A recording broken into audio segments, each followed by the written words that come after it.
Senhor esteja convosco. Ele está no meio de nós. Proclamação do Evangelho de Jesus Cristo, segundo Marcos. Glória a vós, Senhor.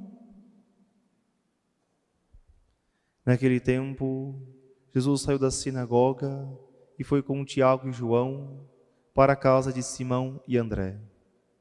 A sogra de Simão estava de cama com febre, e eles logo contaram a Jesus. E ele se aproximou, segurou sua mão e ajudou-a a levantar-se. Então a febre desapareceu e ela começou a servi-los. À tarde, depois do pôr do sol, levaram a Jesus todos os doentes e os possuídos pelo demônio. A cidade inteira se reuniu em frente da casa. Jesus curou muitas pessoas de diversas doenças e expulsou muitos demônios. E não deixava que os demônios falassem, pois sabiam quem ele era.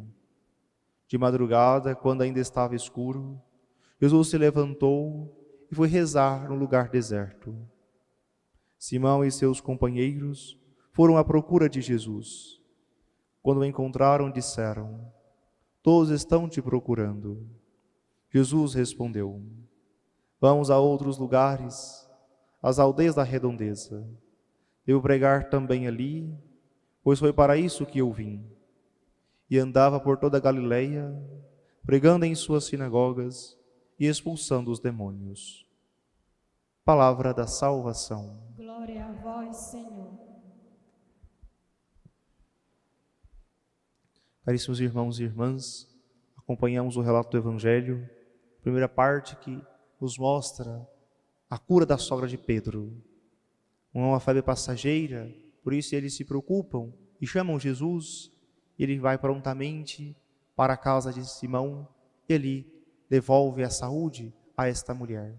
E de modo seguido o Evangelho diz que ela prontamente começou a servir. Ou seja, essa é a alegria quando nós somos curados, quando nós somos salvos pelo Senhor. Nós queremos colocar-nos a serviço das outras pessoas. E também a sua alegria é tão grande que ao finalzinho da tarde toda a cidade está diante de sua casa para receber de Jesus o anúncio do reino, serem curados de todas as doenças, expulsar os demônios, ou seja, a alegria da sogra de Pedro em também compartilhar com tantos irmãos e irmãs a presença de Jesus. Isso também deve ser motivo de alegria para nós, de compartilharmos a mesma fé com tantos irmãos e irmãs. Nos alegramos por também partilharmos a fé com diversas pessoas. E diante de sua casa, sob o seu teto, quantas pessoas foram curadas, foram libertas. E também nós temos a alegria de partilhar a nossa fé, de fazer com que outras pessoas se encontrem com o Senhor. Que nós possamos também tornar isso possível em nossas casas, o lugar onde Deus habita, onde nós possamos anunciar: aqui Deus se faz presente, pelo nosso testemunho de fé, pela nossa confiança em Deus e também pelo nosso anúncio. Quão importante, todos os dias, nós nos perguntarmos: eu evangelizei? Eu fui uma presença de Cristo para as pessoas à minha volta? Será que a minha casa é um lugar de aconchego, de acolhida, para que as pessoas sintam a presença de Deus?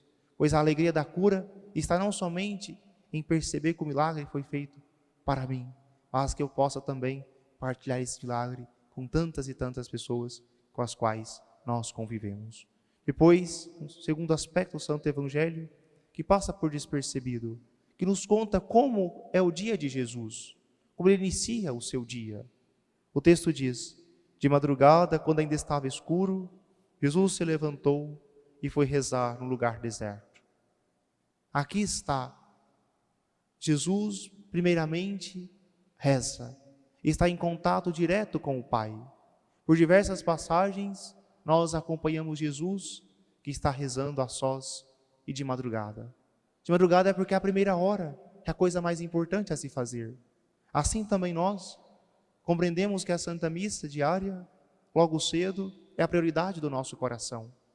Que nós possamos de fato crescer cada vez mais espiritualmente, nessa capacidade todos os dias, levantarmos prontamente e irmos ao encontro do Senhor, estar em contato com o Senhor.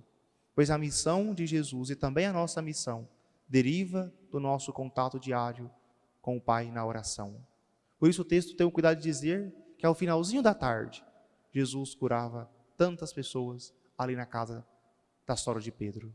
Ou seja, primeiramente a oração, o contato com o Pai, depois o transbordamento daquilo que se viveu na oração, que é o serviço às pessoas, a caridade para com o irmão. Assim também nós precisamos compreender, se queremos ser fiéis ao Senhor, primeiramente buscar o seu reino, buscar a sua santa vontade, estar em contato com Ele na oração. E depois nós transbordamos isso com tantos atos de serviço para as pessoas da nossa casa, do nosso trabalho. Que a oração seja para nós prioridade. Por isso, não é aceitável alguém que diz, não tenho tempo para rezar. Ah, Paulo, eu não consegui rezar o terço. Ah, não consegui a Santa Missa. Ah, não consegui fazer a penitência que me foi imposta. O que está faltando? Prioridade. Precisamos ter vergonha na cara e dizer, eu não tenho coragem, eu não tenho vontade, eu tenho preguiça, por isso eu não rezei. Não podemos colocar a culpa nessa ou naquela situação, porque é uma decisão nossa. Eu quero rezar. Eu sei que preciso dilatar o meu coração para receber de Deus as suas graças. Santo Agostinho pergunta, por que precisamos rezar? Porque precisamos abrir o nosso coração para receber tudo que o Senhor tem para nos dar. Que o nosso desejo de estar com Deus aumente cada vez mais. Quantas graças nós pedimos ao Senhor? E quanto maior a graça, quanto mais impossível, mais o nosso desejo de estar na presença de Deus, para que Ele confirme a nossa liberdade e diga, eu lhe concederei isso, para que seja mais fiel. Que o nosso desejo de estar com Deus possa crescer cada vez mais. E não tenhamos desculpa que não tenhamos tempo, mas que seja uma prioridade de cada um de nós, de rezar e rezar incessantemente, como Jesus. E por fim, o Santo Evangelho conclui dizendo que Jesus precisa ir a outros lugares. Pedro diz, Senhor, todos estão te esperando. Mas ele diz, eu não fui enviado somente para este pequeno grupo, mas para todos. Preciso anunciar em outros lugares a salvação. Preciso que outros também recebam essa torrente de graças. Isso também nos ensina muito, que há sempre algo por ser feito. A missão não se restringe a um pequeno grupo, a missão não se restringe a estarmos satisfeitos com aquilo que nós já construímos. Para isso, Jesus nos motiva sempre a dar um passo a mais, a sempre ir mais adiante. Há sempre pessoas para conhecer Jesus. Há sempre pessoas que ainda hoje devem receber o anúncio da salvação. Que nós nunca estejamos satisfeitos também com a nossa situação. Ah, estou bem espiritualmente. Eu preciso dar passos. Eu preciso conhecer mais, aprofundar mais a minha fé. Eu preciso conhecer mais a Jesus, conhecer mais a doutrina da igreja. Há sempre algo por conhecer. Há sempre algo para que nós possamos nos aproximar de Cristo. Pois é um grande mistério. E o que é um mistério?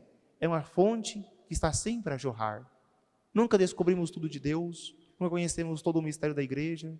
Por isso, toda a nossa vida, ela deve ser uma busca constante da vontade do Senhor, da sua face. Muitas pessoas como que ficam estagnadas espiritualmente, porque pensam que já está bom o suficiente. Não, precisamos também querer conhecer mais profundamente o Senhor e dar passos na vida espiritual, para termos uma maturidade humana e espiritual suficiente para compreender.